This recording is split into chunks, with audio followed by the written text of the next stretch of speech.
Selamat pagi rekan-rekan semuanya dimanapun Anda berada. Saat ini saya ada di KMP Muara 1 dari Pelabuhan Muara menuju ke Pelabuhan Sepinggan, Samosir.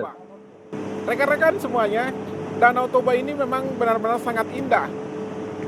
Bahkan Presiden Joko Widodo telah menetapkan Danau Toba ini menjadi wisata skala prioritas. Bahkan dunia internasional telah menetapkan dan menghargai Danau Toba ini dan menetapkan sebagai Caldera Park. Dari Danau Toba ini, rekan-rekan semuanya, dalam perjalanan dari Muara ini menuju ke Pulau Samosir, saya akan menyampaikan pesan inspiratif kepada Anda semua. Anda tahu bahwa hidup kita itu adalah singkat.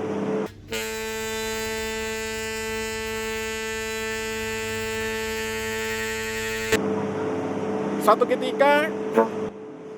ketika ada seekor musang. Dia jalan-jalan sore dan menemukan sebuah kebun anggur. Dia menyaksikan kebun anggur itu sudah sangat indah sekali, buahnya sudah banyak yang matang, maka dia tergiur.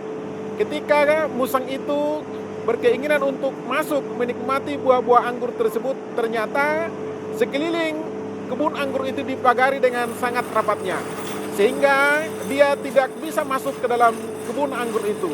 Namun ketika dia mengamati, dia menemukan ada satu lubang kecil yang menurut dia bisa masuk. Akan tetapi ketika dia mencoba, yang bisa masuk hanya kepalanya saja, sedangkan badannya tidak bisa. Mengapa? Karena badan musang itu sangat gendut sekali. Maka dia berpikir untuk bisa masuk ke dalam kebun anggur itu dia harus berpuasa. Maka dia berpuasa 1, 2, 3 hari, tetapi juga belum bisa. Tetapi ketika dia berpuasa sampai dengan 7 hari, badannya sudah kurus kering, maka dia bisa masuk melalui lubang kecil tersebut. Ternyata di dalam kebun anggur tersebut, dia menikmati buah-buah anggur tersebut siang, pagi, sampai dengan malam, tanpa henti. Sehingga tubuh musang itu menjadi gendut kembali. Dan ketika badannya gendut kembali dan dia mulai bosan untuk menikmati buah-buah anggur tersebut, lalu dia berkeinginan untuk keluar dari lubang yang sama. Tetapi ketika dia tidak coba, dia tidak bisa keluar. Mengapa? Karena badannya sudah 2 kali lipat lebih gendut dari yang pertama. Maka dia berpikir kembali harus berpuasa lagi untuk bisa keluar. Sampai dengan 1, 2, 3, sampai 7 hari badannya belum bisa karena masih gemuk. Lalu dia harus berpuasa selama 14 hari kemudian.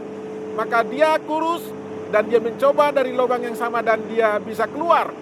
Bapak, Ibu, dan rekan-rekan sahabat inspiratif dimanapun Anda berada. Saya mau mengatakan kepada Anda bahwa hidup kita terkadang seperti itu. Kita lahir ke dalam dunia ini dalam keadaan telanjang, tidak membawa apa-apa. Tetapi ketika kita lahir, kita dibesarkan dan kita sekolah, mencari pekerjaan, membentuk rumah tangga, dan kemudian kita melakukan banyak hal untuk mengumpulkan harta dan untuk berkeinginan untuk melakukan apapun juga dalam kehidupan kita ini. Tapi ternyata apakah Anda tahu bahwa ketika kita dipanggil oleh pencipta kita, bahwa kita kembali dalam keadaan telanjang, tidak membawa apapun juga. Yang Anda bawa hanyalah pakaian Anda di dalam tubuh Anda sendiri. Oleh karena itu saya mau katakan kepada kita harus mengerti apa sih yang menjadi tujuan kehidupan kita. Tujuan kehidupan kita bukan hanya mengumpulkan harta, bukan hanya mencari jabatan dan juga mencari apapun. Tapi tujuan kehidupan kita yang paling utama, kita harus mengerti bahwa hidup kita harus berdampak bagi banyak orang. Supaya kita datang ke dalam dunia ini tidak hanya mengumpulkan harta yang sia-sia saja, yang tidak kita bawa ketika kita dipanggil oleh pencipta kita. Tapi kita mengumpulkan investasi surgawi. Kita mengumpulkan investasi yang bisa menjadi modal kita untuk hidup di dalam kekekalan. Terima kasih Anda semuanya. Sekali lagi, saya mau katakan kepada Anda, tetap semangat dan antusias. Tuhan Yesus memberkati. Shalom, horas, horas, horas.